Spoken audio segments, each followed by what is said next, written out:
Welcome to Short Movie Channel. The movie starts with a girl who was unconscious. She wakes up and finds herself in a room with white walls, food next to her, and some medicine. In front of her is a closed white door. She tries to get up but realizes her legs won't support her. She sees that they're wrapped in bandages and cotton. Suddenly, the room lights up, and a man walks in. He tells her she's been asleep for a long time. From the look in her eyes, it's clear she doesn't recognize him. The man introduces himself and says his name is Thomas, and that he's the one who kidnapped her. He tells her she'll never leave the room unless she falls in love with him. Then Thomas starts listing her personal information. Her name is Ruby, she's 25 years old, studied at law school, was born in a certain town. Her mom works as an ER doctor, her dad is an architect, and she's their only child. He also says she's still afraid of the dark. Ruby doesn't remember any of this, as if she's hearing it for the first time. When she asks him what he did to her, he responds that he cut the ligaments in her legs. He warns her not to move because if she tries to walk, she might never be able to use her legs again. He points to her bag on the chair and says he didn't search through it out of respect for her privacy. He also says he left her painkillers and birth control pills. She realizes, without him even saying it, that he assaulted her. He adds that he'll give her 3 meals a day, and whenever she needs to use the bathroom or shower, he'll be the one to help her. He explains the schedule for when the lights turn on and off. Everything runs on a fixed routine. Then he warns her again, if she tries to move, her legs will be completely ruined. And besides, they're miles away from the nearest house, so escaping isn't an option. Ruby asks him again if he assaulted her, but he says he didn't. Then he leaves. She notices there's a bracelet around her wrist with her name engraved on it, next to an X. The next day, Thomas comes in and sees that she's eaten her food. He hands her a box of medicine, saying she has to take it so her legs can heal.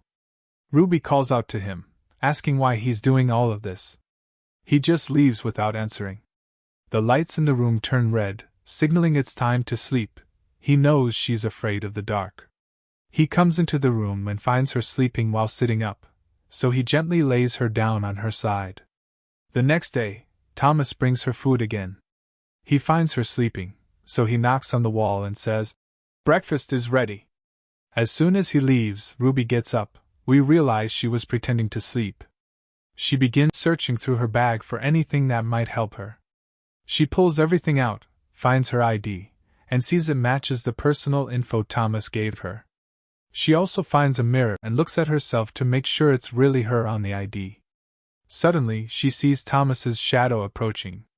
She quickly hides everything back in her bag, but a tennis ball rolls away. She tries to get it but can't in time. She crawls toward the ball, hides it behind her back, then returns to the same position Thomas always finds her in. He comes in with lunch and notices she looks weak. So he gives her the painkillers directly. She takes them and falls asleep. After that, Thomas leaves again. When she wakes up, she tries crawling toward the door, but realizes Thomas is still in the room, sitting on a chair. He tells her again not to try escaping because she won't succeed. Ruby asks him again who he is and what he wants from her. He repeats her personal information in order to help jog her memory. He reassures her that her legs will heal over time, but only if she takes the medication regularly. He reminds her that the painkillers and birth control pills are next to her. Before he leaves, Ruby asks again if he assaulted her. Thomas becomes angry, slams the chair, and walks out. Some time passes, and Thomas tries to speed up her recovery by helping with physical therapy and leg exercises. He bathes her using soap and water. The next day, Ruby notices a wound on the back of her head. She pulls out the mirror from her bag to look at it but can't see it clearly. Meanwhile, Thomas is secretly watching her through a small hole. Ruby breaks the mirror into several pieces so she can use them to check the back of her head. But when she hears Thomas approaching, she crawls back to her spot and hides the pieces of the mirror inside the bandages on her legs. Thomas enters to check on her. When he sees she's asleep, he turns off the white light and switches on the red light. Then he plays an audio recording of himself repeating the same personal info, hoping it'll help her remember. We see Thomas sitting in the room on a chair. The next day, he wakes up to an alarm clock, adjusts Ruby's position, and the days go by while Ruby remains trapped in the room. Thomas continues to take care of her. One day, he asks her what he can bring her to help her pass the time. Ruby asks for a mattress, a blanket, and a book to read so she won't feel bored. Thomas agrees and brings her everything she asked for. She cuddles with the blanket and starts reading. But as she reads, she starts feeling like the book is too familiar, like she's read it before. She begins remembering certain memories connected to it. Thomas tells her that yes, she has read that book before, and that it was always her favorite. The next morning, Thomas brings Ruby breakfast as usual and asks her to wish for anything she wants so he can get it for her. Ruby tells him she'd like to have some black tea. Thomas quickly leaves and returns with the tea. He already had it prepared because he knew she would ask for it. As Ruby drinks the tea, another memory flashes in her mind. She sees lilies, roses, and flowers, but she's confused. How did Thomas have the tea ready before she even asked? He tells her he did some research to learn everything about her. Ruby starts reading the book he gave her, since it's the only way to pass the time. But in the middle of the book, she finds a page filled with upside-down words and strange symbols. She grabs the broken piece of mirror and holds it up to the page. The letters reflect correctly and reveal a sentence. Don't trust him. Ruby gets scared and panics a bit. She had just started to feel a little safe around Thomas. Then Thomas walks in carrying a table so they can eat together. But deep inside, Ruby is anxious. She asks him if he had kidnapped another girl before her. Thomas denies it, but Ruby insists he has.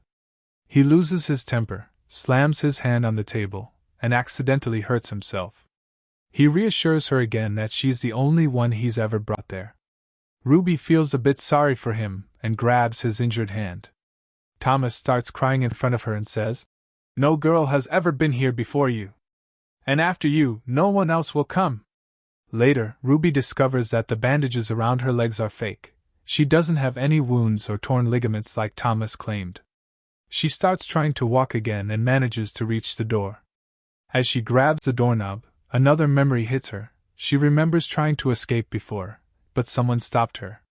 She goes back to the bed and opens the book to look at the upside-down words again. She wipes one word with her finger and smells something odd. The scent reminds her of ink. She lifts the mattress and pulls out a stone hidden in the wall. Behind it, she finds many burned sticks hidden inside. That's when she realizes these sticks were used to write the coded messages in the book.